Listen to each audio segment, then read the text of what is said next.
আমরা যারা বয়স্ক মানুষ আসে তাদের বলি বেশি কাজ করবেন না, বিশেষ করে সামনে ঝুঁকে ভারী জিনিস তোলা। ওনারা কিন্তু এটা ভুলে যান যে বাজারে গিয়ে আমি যখন মাছটা বাঁচি তখন ঝুঁকে বাঁচছি। ইনফ্ল্যামেটরি ব্যাক পেন ইউজুয়ালি দেখা যায় কম বয়সীদের খুব বেশি। আর যে কোনো জায়গায় চোট লাগলে যে রেসপন্সটা বডিতে হয় সেটা ইনফ্ল্যামেশন। ওষুধ তো দুটো ক্ষেত্রেই এক, কিন্তু যদি ইনফ্ল্যামেটরি ব্যাক পেন থাকে তার জন্য আলাদা কিছু ওষুধ আপনাকে দিতে হবে। এমন কি কিছু অভ্যাস আছে যেগুলো মেনটেন করলে ব্যাক পেন হওয়ার সম্ভাবনা কম? Regular exercise, spinal extension exercise, any kinds of hip drill, এগুলোই ব্যাক পেনের জন্য আমরা এক্সারসাইজ সাজেস্ট করে থাকি। বাইক এবং 4 চাকা, 4 হুইলার দুটোই যদি লং জার্নি করেন আপনার, সেক্ষেত্রে কোমরের উপর স্ট্রেস পড়তে বাধ্য।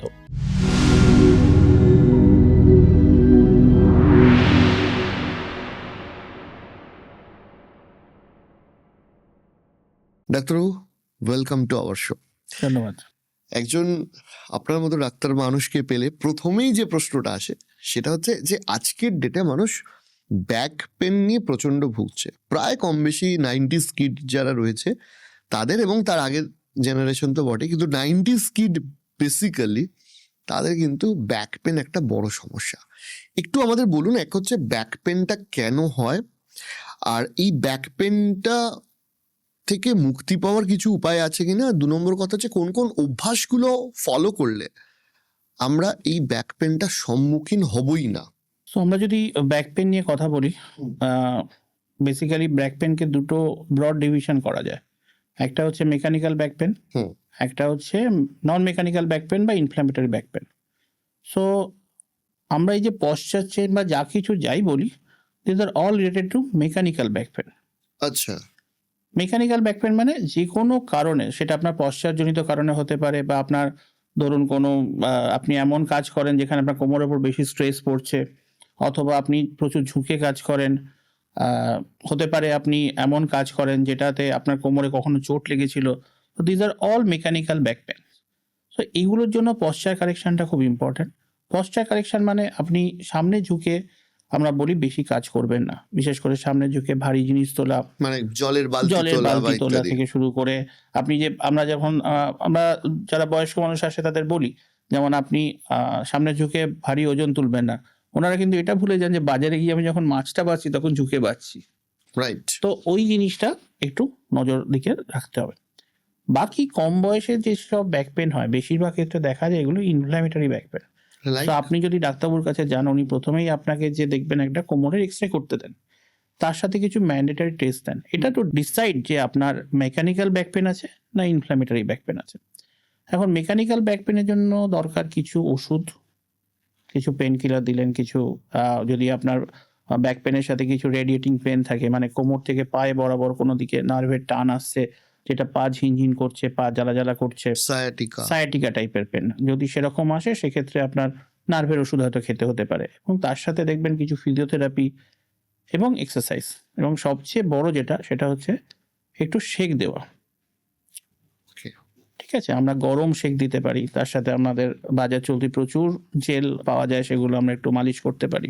ইনফ্ল্যামেটরি ব্যাক পেন ইউজুয়ালি দেখা যায় কম বয়সীদের খুব বেশি। ধরুন আপনার, আচ্ছা, আপনি এটা একটু আমাকে বলছেন এই ইনফ্ল্যামেটরি ব্যাক পেনটা কি, মানে এই ইনফ্ল্যামেটরি ব্যাপারটা কি?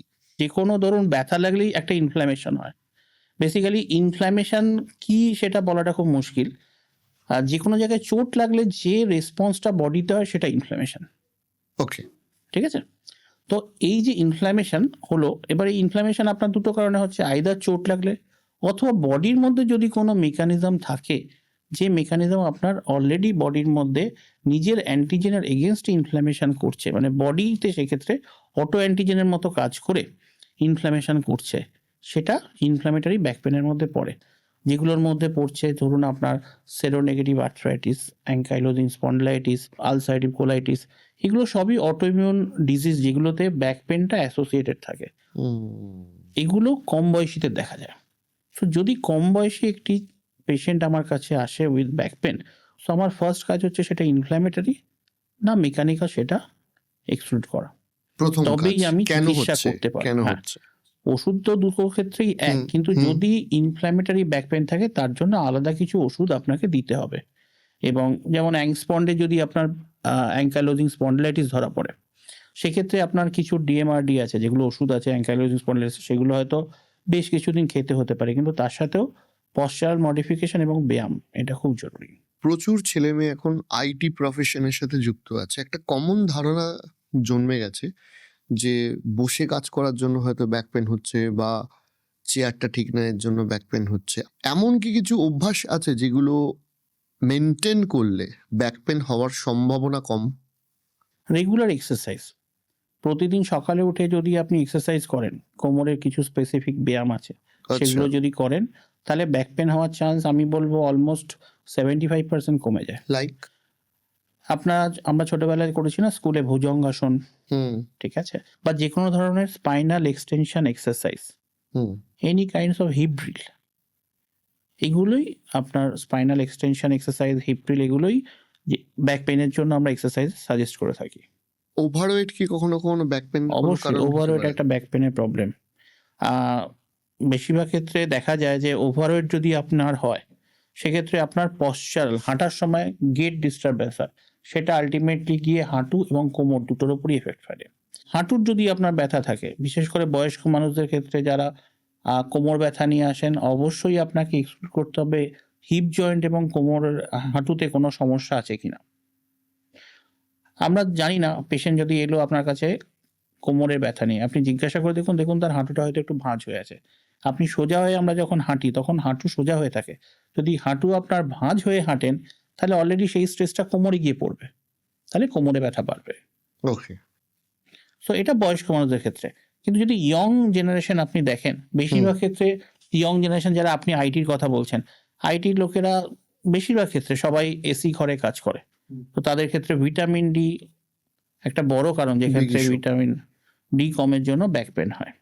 আমরা জিমে যাচ্ছি বা এক্সারসাইজ করছি, অনেক ক্ষেত্রে দেখা যাচ্ছে ব্যাক পেন আছে। এবার এটা একটা সেই লুপের মতো হয়ে গেছে, ব্যাক পেন এক্সারসাইজ করলে ব্যাক পেন কমবে, আবার ব্যাক পেন আছে বলে অনেকে অনেক এক্সারসাইজ করতে পারছে না। তাহলে ব্যাক পেন যদি থাকে তাহলে কোন কোন এক্সারসাইজগুলো অ্যাভয়েড করে চলা উচিত? ইউজুয়ালি ধরুন জিমের ক্ষেত্রে যে ব্যাক পেনগুলো বেশিরভাগ ক্ষেত্রে অসুবিধে করে, হুম, সেগুলো ডিস্ক প্রোলাপস।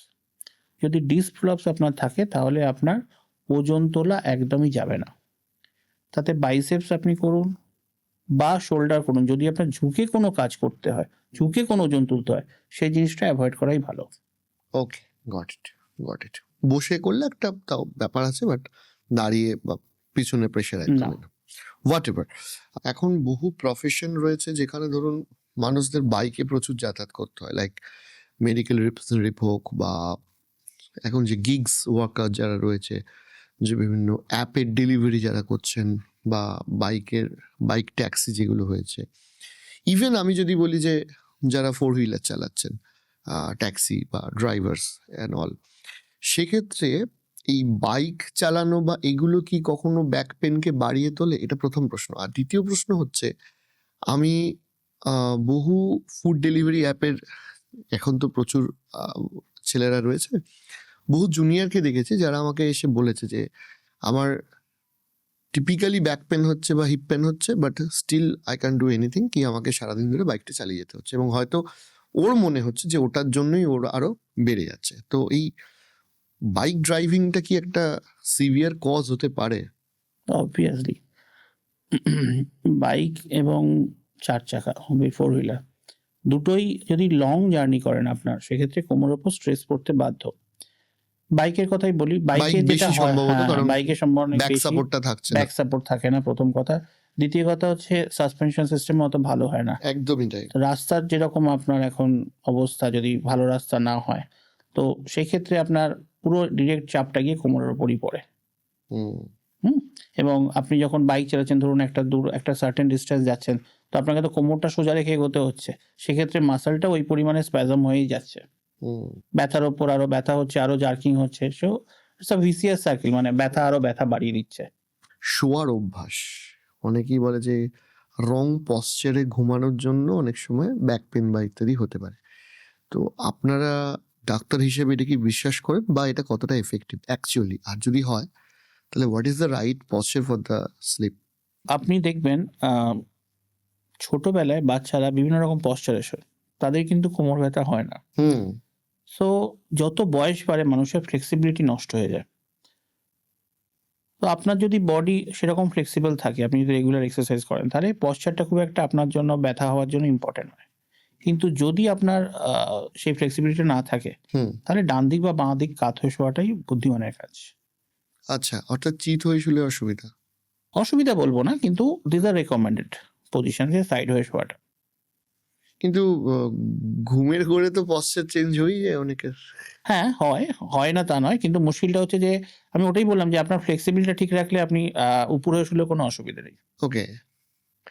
এই এই সমস্যাটা কি করে হয়? অনেকে আছে দেখেছি যে ধরুন বসে আছে, জাস্ট দাঁড়ানোর সঙ্গে সঙ্গে তার একটা সিভিয়ার পেন হচ্ছে, আবার 15, 20, 30 সেকেন্ড বাদে সে নর্মাল সাধারণভাবে হেঁটে এগোতে পারছে। আবার দাঁড়ালো, এসে যখন বসছে ওই এক্সাক্ট বসার টাইমে তার কোমরে অদ্ভুতভাবে মানে পশ্চার যতবার চেঞ্জ করছে ততবার ব্যথা হচ্ছে। সেইটা কারণ কি? এটা আপনাকে ডায়াগনস্টিক বা ডিস্টিংগুইশ করতে হবে between heap pen and back পেনের মধ্যে। ওকে। ওকে। কারণ আপনি যে বলছেন উঠে দাঁড়াতে গেলে ব্যথা হচ্ছে, সেই হুম। ব্যথার অরিজিনটা কোথা থেকে সেটা আপনাকে তখন টেস্ট করে দেখতে হবে। মানে আপনি ধরুন বসে আছেন, তখন একটা পজিশনে আছেন। এবার আপনি যখন উঠে দাঁড়ালেন, তার তো হিপ জয়েন্টের পজিশনও চেঞ্জ হচ্ছে এবং যে স্পাইনের পজিশনও চেঞ্জ হচ্ছে। তো সেক্ষেত্রে আপনাকে ডিস্টিংগুইশ করতে হবে ব্যথাটা কোথা থেকে আসছে, ফ্রম হিপ না ফ্রম স্পাইন।